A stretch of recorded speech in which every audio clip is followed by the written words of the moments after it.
How much math is too much math? Is there such a thing as too much math? Can you do too much?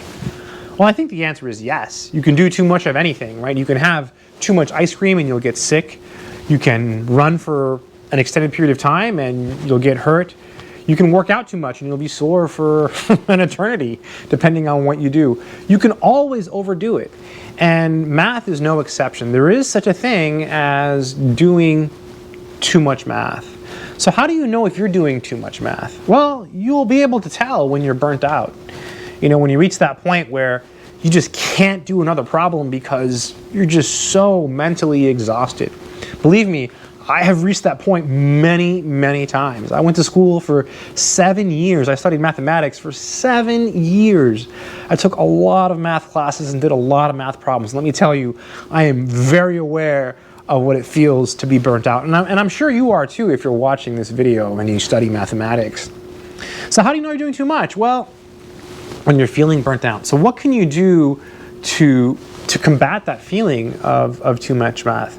Well, do something else. A really good strategy I have found is to take forced breaks.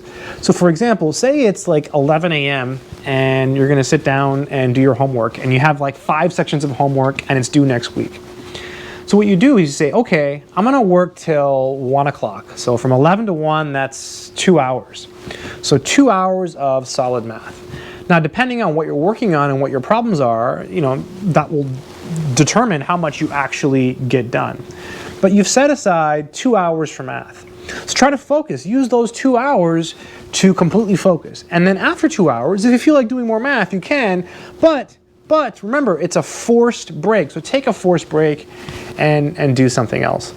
This is something that I've always had a problem with, is taking forced breaks. But I have found throughout my life that whenever I'm able to take a forced break from math and do something else, I can always come back rejuvenated and more productive, and I feel better about my day. At the end of the day, I can look back and I can say, hey, I did this, this, and this, and I also did this, and I had fun doing this. So I did all of this in one day. What a productive day, and now my day is over and I'm watching TV or doing whatever. So try to take forced breaks. So if you feel like you're doing too much math, realize that you're not alone, and it's okay and it's normal to have that feeling. Good luck.